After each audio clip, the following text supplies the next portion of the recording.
الدرس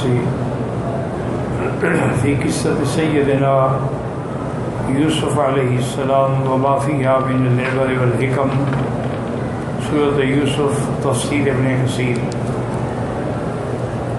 الحمد لله رب العالمين، والصلاة والسلام على أشرف الأنبياء سيد المرسلين سيدنا محمد وعلى آله وأصحابه أجمعين. اللهم صل على سيدنا محمد وعلى آل سيدنا محمد كما صليت على إبراهيم وعلى آل إبراهيم في العالمين إنك حميد مجيد. أعوذ بالله من الشيطان الرجيم. بسم الله الرحمن الرحيم. ألف لام را تلك آيات الكتاب المبين. إنا أنزلناه قرآنا عربيا لعلكم تعقلون. نحن نقص عليك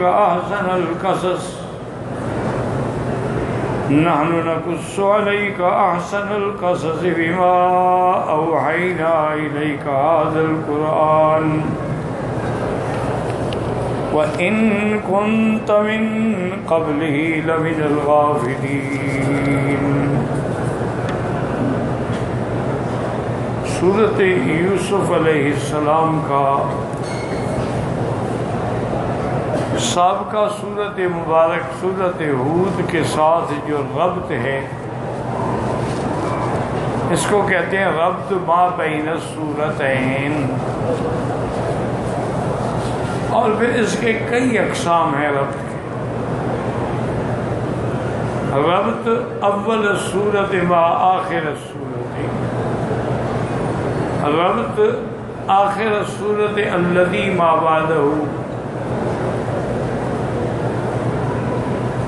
تو سورۃ ہود کے اندر بھی اللہ نے انبیاء علیہم السلام کے قصے بیان فرمائے، اور اس سورۃ مبارک میں بھی اللہ نے یوسف علیہ السلام کا قصہ بیان فرمایا. تو ربط واضح ہے. اور دوسرا ربط یہ ہے کہ اللہ نے سورۃ ہود کے آخر میں فرمایا تھا وَكُلًّا نَقُصُّ عَلَيْكَ مِنْ أَنْبَاءِ الرُّسُلِ مَا نُثَبِّتُ بِهِ فُؤَادَكَ، کہ ہم جو انبیاء کے قصے آپ پر بیان فرماتے ہیں تاکہ آپ کو دل کی تسکین ہو کہ بھئی یہ صرف میرے ساتھ نہیں ہو رہا، پہلے بھی پیغمبروں کے ساتھ یہ ہوتا رہا. تو قاعدہ یہ ہوتا ہے کہ المصیبت اذا عمت خفت. کیا معنی ہے کہ جب مصیبت عام ہو جائے تو تخفیف ہو جاتی ہے. اب دیکھیں نا، ایک آدمی کا بچہ بیمار ہو پریشان ہو، لیکن اگر سارے گھروں میں بچے بیمار ہو، یار موسم ہے، وائرس ہے، پریشان ہونے کی کوئی ضرورت نہیں. تو جب سب انبیاء علیہم الصلاۃ والتسلیم کے ساتھ یہ ہوا ہے کہ ان کی تکذیب بھی ہوئی، ان سے استہزاء بھی ہوا، انہیں جادوگر بھی کہا گیا، انہیں جھوٹا بھی کہا گیا، انہیں قتل بھی کیا گیا، لیکن انبیاء نے صبر کیا. تو حضور آپ بھی صبر کریں. لیکن دونوں میں فرق دیکھیں. باقی انبیاء کے جو قصے ہیں نا، یا قوموں کے قصے ہیں، وہ اللہ نے مختلف صورتوں میں بیان کیے ہیں. ایک ٹکڑا کسی جگہ بیان فرمایا ہے، پھر کسی جگہ بیان فرمایا، پھر کسی جگہ بیان فرمایا. اب دیکھیں نا، موسیٰ علیہ السلام کا قصہ کتنی صورتوں میں ہے، عیسیٰ علیہ السلام کا قصہ جو ہے کتنی صورتوں میں ہے، ابراہیم علیہ السلام کا قصہ جو ہے وہ کتنے صورتوں میں ہے. لیکن یہ واحد قصہ ہے جو کسی دوسری صورت میں اللہ نے مقرر بیان نہیں کیا، صرف اسی صورت میں ہے۔ اور یہ بھی اس کے ساتھ یاد رکھیں کہ وجہ کیا ہے اس کی۔ وجہ یہ ہے کہ جو قصے قوم نے مانگے تھے جب وہ اتارے گئے تو پھر پورا اتارا گیا۔ جیسے اصحاب کہف کے بارے میں لوگوں نے سوال کیا تھا کہ وہ کون ہے، اللہ نے کہف کا پورا واقعہ بیان۔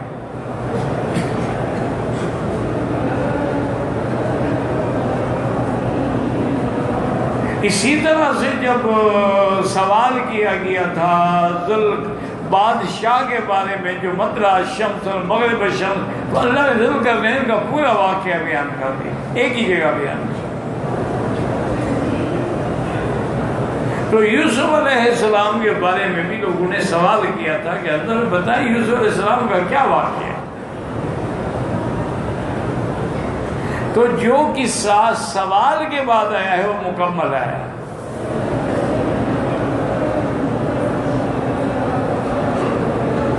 اور دوسرا اس میں یہ بھی غور کریں کہ یوسف علیہ السلام کے قصے میں اور میرے آقا رحمت دو عالم محبوب دو عالم صلی اللہ علیہ وسلم کے قصے میں بڑی موافقت ہے۔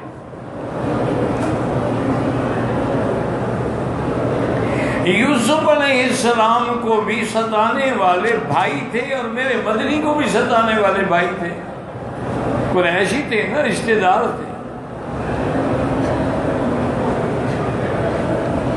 اور جس طرح سرکار دو حضرت یوسف علیہ السلام کو گھر سے نکالا گیا، میرے محبوب کو بھی تو مکے سے نکالا گیا۔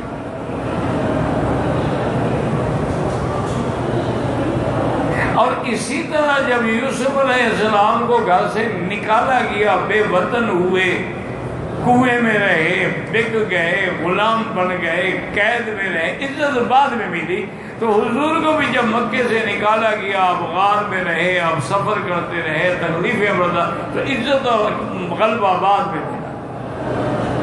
بالکل قصہ ملتا جلتا ہے۔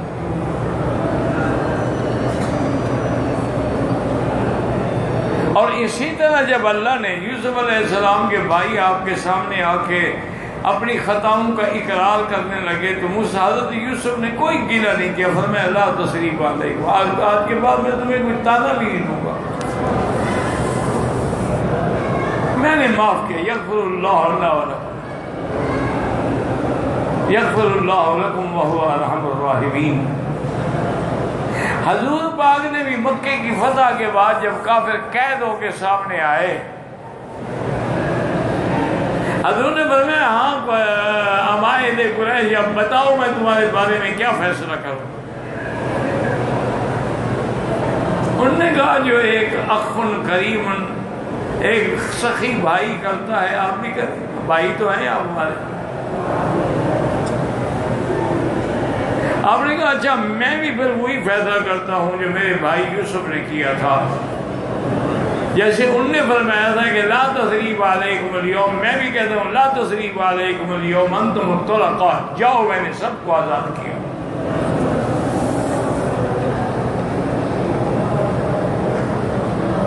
یعنی ایک ایک واقعہ جب پڑھیں گے نا، غور کرتے جائیں گے تو بالکل مشابہت ملے گی۔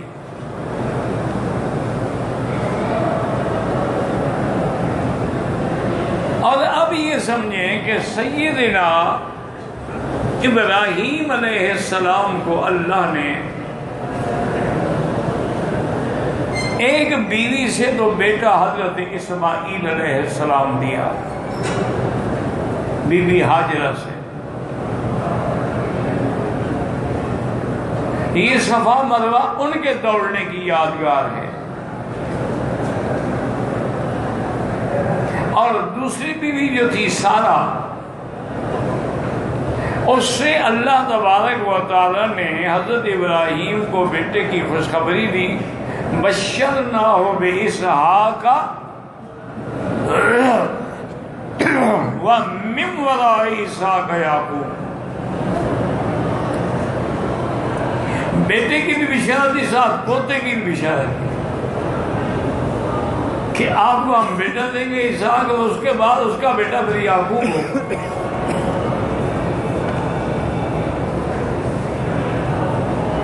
اس لیے یہودیوں نے اور ان کے ہم نواؤں نے جو زور لگایا ہے نا، وہ ذبیح حضرت اسماعیل کو نہیں مانتے، وہ کہتے ہیں اسحاق ذبیح ہے، تاکہ یہ شان جو ہے اسماعیل کو نہ ملے۔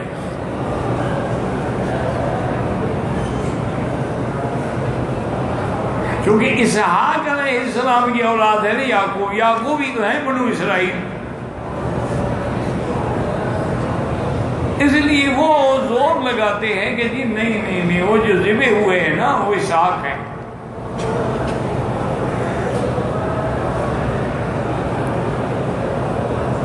حالانکہ یاد رکھو یہ بات بالکل غلط ہے۔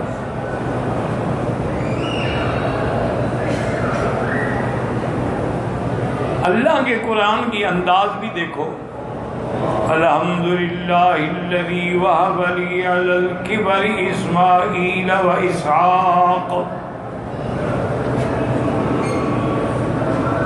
اللہ تبارک و تعالی نے جب آپ کو اولاد دی تو آپ کیا دعا کر رہے ہیں کہ اللہ تیرا شکر ہے کہ آپ نے مجھے بڑھاپے میں اولاد دی، اسماعیل اور اسحاق۔ اسماعیل کا نام پہلے ہے، اسحاق کا نام بعد میں۔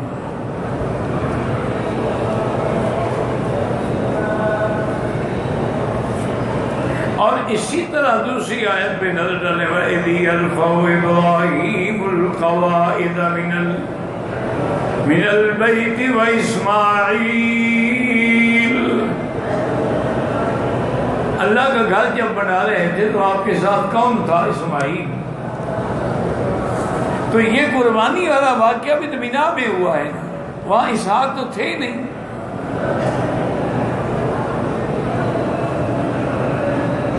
اور پھر سب سے بڑی بات یہ ہے کہ یہ دیکھیں نا جی، ہمارا تو ایمان ہے نا کہ جو قرآن میں ہو یا حضور کی زبان پہ ہو بس بات ختم ہو گئی، اس کے بعد پھر مسلمان کو اور کچھ سوچنے کی ضرورت ہی نہیں ہوتی۔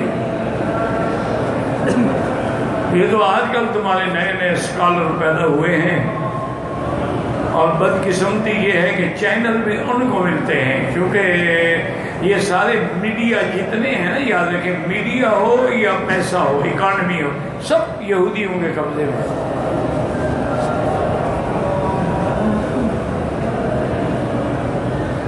اس لیے وہ جب چاہتے ہیں ڈالر بڑھ جاتا ہے، جب چاہتے ہیں گر جاتا ہے، جب چاہتے ہیں سونا مہنگا ہو جاتا ہے، جب چاہتے ہیں سستا ہو جاتا ہے، جب چاہتے ہیں ڈائمنڈ کی مارکیٹ اوپر چلی جاتی ہے، جب چاہتے ہیں نیچے آ جاتی ہے۔ یہ ان کے ہاتھ میں ہے۔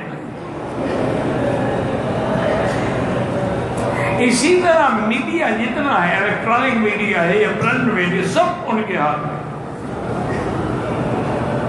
اس لیے دیکھیں جو بے دین قسم کے مولوی ہوں گے نا، ان کو زیادہ سے زیادہ چینل شو کریں گے، اور جو علماء حق ہیں ان کو پہلے تو کوئی بلاتا ہی نہیں ہے، کہ ان کو بلا ہی لیتے، ایک آدھ ٹاک شو میں بلا لیتے ہیں تاکہ کوئی اعتراض نہ کر سکے۔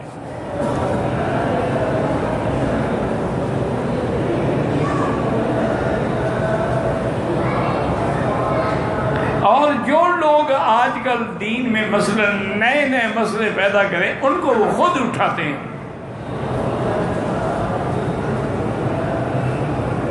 اب دیکھیں نا، آج سے 1400 سال پہلے تو یہ واقعہ نہیں ہوا تھا نا کہ بھئی عورت جو ہے وہ جمعہ کا خطبہ پڑھائے اور امام بنے۔ انہوں نے ٹھیک ٹھاک اٹھایا ہے اس کو، کہا دیکھو جی ٹھیک ہے، مساوات اسی کا نام ہے، عورت مرد برابر ہے۔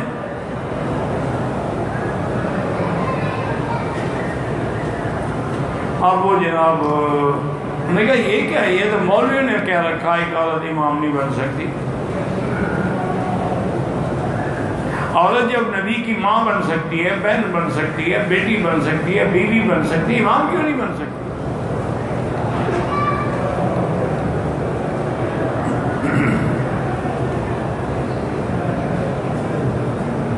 تو اس لیے ہمیشہ یاد رکھیں کہ زیادہ سے زیادہ چینل پہ وہی لوگ آئیں گے جو بے دین ہوں گے.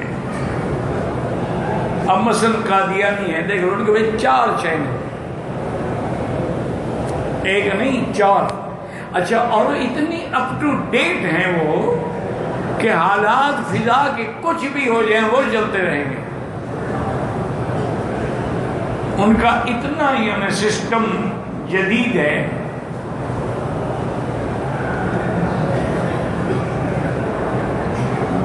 اور اہل سنت والجماعت کا اگر کوئی ہے بھی چینل تو وہ اہل بدعت کا تو ہے، اہل حق کا کوئی نہیں. اہل بدعت کا کیوں ہے؟ کیونکہ وہاں تو نعت خوانی ہوگی نا، نعت خوانی ہوگی، میلاد شریف ہوگا، عرس شریف ہوگا، مجرے ہوں گے، حجرے ہوں گے، اس میں اور تو کچھ ہونا نہیں نا جس سے کافر کو تکلیف پہنچے. ان کو نعتیں پڑھنے سے تکلیف نہیں ہوتی نا. ان کو اگر آپ میلاد مناتے رہیں کیا تکلیف ہے؟ لیکن ایمان سے کہیں، اگر حضور نبوت کے بعد یہی اعلان کرتے کہ بھائی کیوں لڑتے ہو، میں تو بس 12 ربیع الاول کو میلاد منواؤں گا، رجب میں اپنی معراج منواؤں گا، اور اس کے بعد یہ ہے کہ محرم شریف کے 10 دن جو ہے میں اپنے اولاد کا ماتم کروں گا، اور اس کے بعد یہ مسئلہ، تو مکے والے کیا کہتے ہیں ہم کیوں لڑے بھائی، ان کے ساتھ یہ جانے ان کا کام جانا، لڑائی کس بات کی؟ وہ اپنا کرتے نا. لڑائی تو تب ہوتی ہے نا جب لا کی تلوار چلتی ہے کہ سب آلیہ باطلہ کو مٹا دو، لا الہ الا اللہ. اب آئی لڑائی. اب بھی تمہارے ملک میں دیکھا ہوگا، تمہارے بڑے بڑے مولوی صاحبان ہیں، یوم حسین پر بھی آ جاتے ہیں، محرم میں بھی آ جاتے ہیں، یوم ابو بکر پہ بھی آ جاتے ہیں. اور ماشاءاللہ اگر کسی بینک کا افتتاح کرنا ہو تو فیتہ کاٹنے کے لیے آ جاتے ہیں. انشورنس کمپنیوں کا کوئی افتتاح، وہاں بھی حضرت تشریف لے آتے ہیں، چونکہ باقاعدہ لفافہ ملتا ہے نا.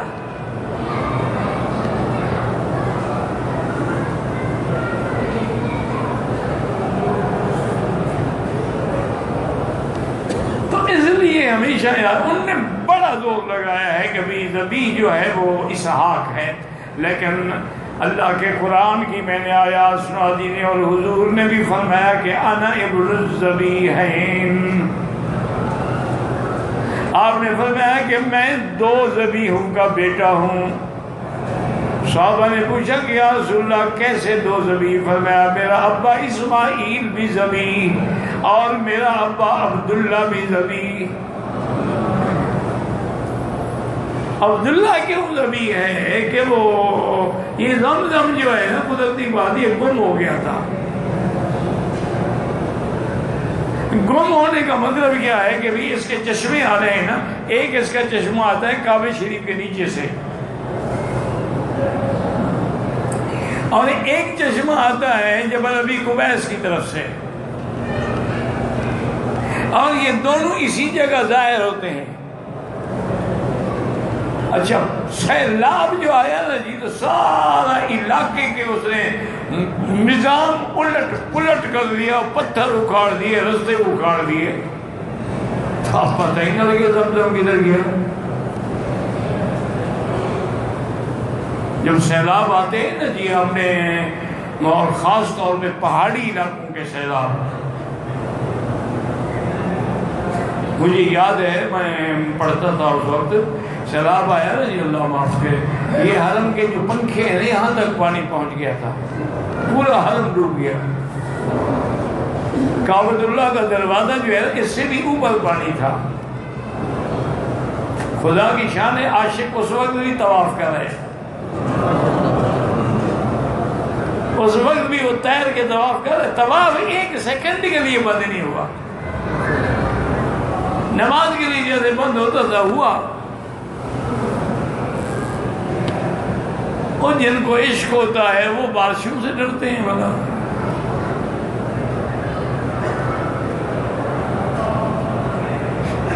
دیکھا نہیں تم کہتے ہو سسی ڈوب گئی، فلانا ڈوب گیا، وہ عشق میں ڈوب جاتے ہیں، خدا کے عاشق رہ جاتے ہیں.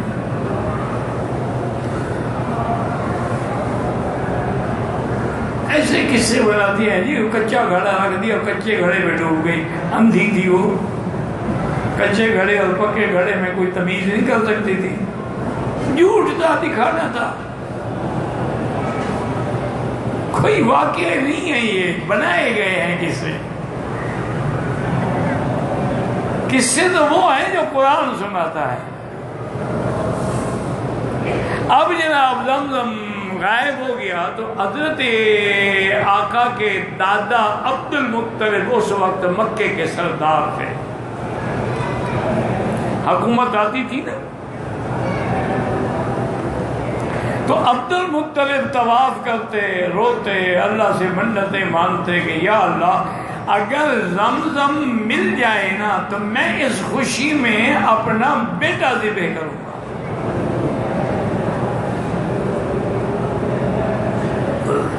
ایک دن عبد المطلب سو رہے تھے، خواب میں دیکھا کہ خواب میں دکھایا گیا کہ ایک جگہ ایک جانور ذبح کیا گیا ہے اور اس کا گوشت لے گئے ہیں اور اس کے جو باقی فضولیات ہیں وہ پڑی ہیں، اور وہاں کوا جو ہے ٹھونگے مار مار کے وہ اندر سے چن رہا ہے۔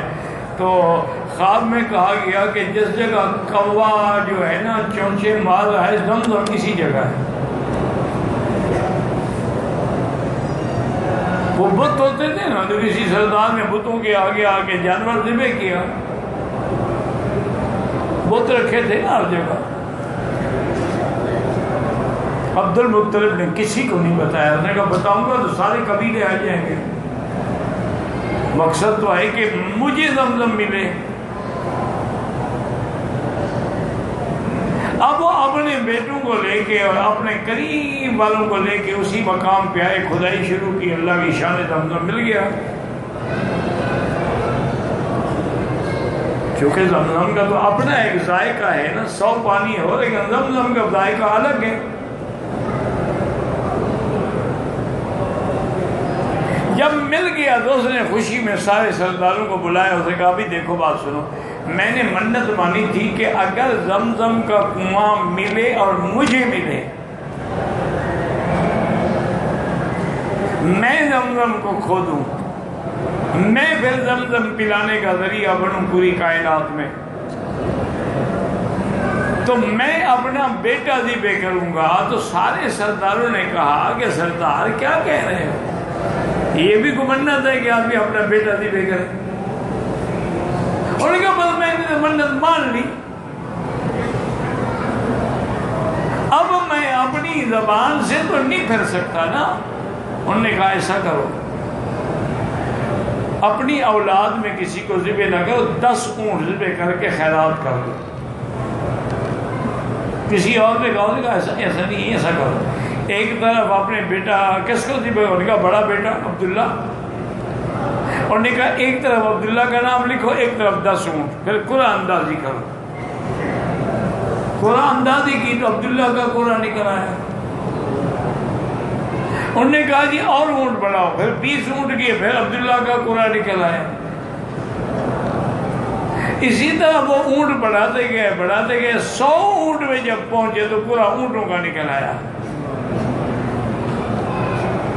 یہی وجہ ہے کہ آج بھی دیت جو ہے وہ اونٹ کی قیمت سے لی جاتی ہے، کہ ایک آدمی کی دیت جو ہے 100 اونٹ، اب مہنگا ہوگا تو دیت بڑھ جائے گی، سستے ہوں گے تو دیت کم ہو جائے گی۔ یہ سب سے پہلے فیصلہ عبد المطلب نے کیا تھا۔ اس طرح پھر عبداللہ ذبح ہونے سے بچ گئے، ورنہ وہ تو تیار تھا نا۔ تو حضور نے فرمایا کہ میرا ابا عبداللہ بھی ذبح ہے اور اسماعیل بھی ذبح ہے، انا ابن الذبیحین، میں 2 ذبیحوں کا بیٹا ہوں۔ اچھا، اس سے بھی ثابت ہوا کہ ذبیح حضرت اسماعیل ہیں، حضرت اسحاق نہیں ہے۔ اچھا، اب دوسری بات یہ بھی یاد رکھ لیں کہ حضرت یعقوب نے 4 شادیاں کی تھیں، ان کی 4 بیویاں تھیں۔ ایک بیوی سے 2 بیٹے تھے، یوسف اور بنیامین۔ یہ دونوں ایک ماں کے ہیں، شقیق ہیں، ماں باپ ایک ہے، اور باقی جتنے بیٹے تھے وہ باقی 3 سے تھے۔ اس طرح تو آپ کے 11 بیٹے تھے نا، لیکن حضرت یوسف کی والدہ سے صرف یوسف تھے اور بنیامین تھے۔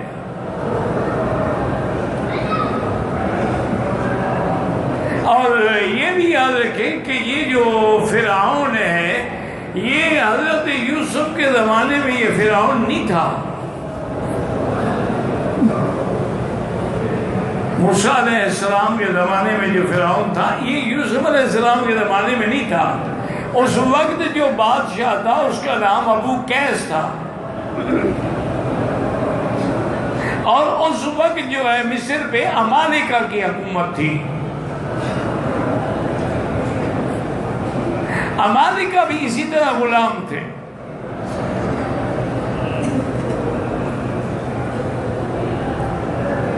اور دوسری بات یاد رکھیں کہ ہر قصے میں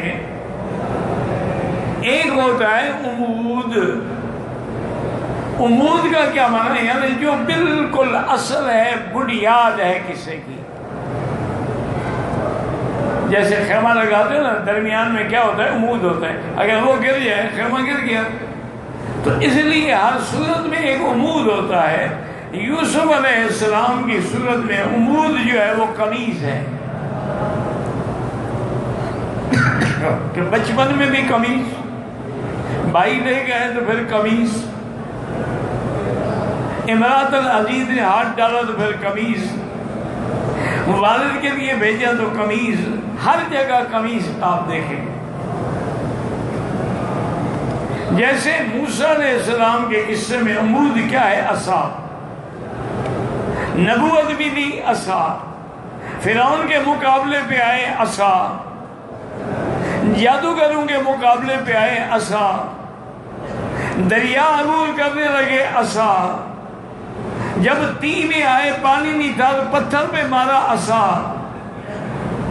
ان کا امود جو ہے وہ عصا۔ تو اب اس صورت مبارک میں اللہ تبارک و تعالی نے یوسف علیہ السلام کا قصہ بیان کیا ہے۔ زندگی باقی تو بات باقی۔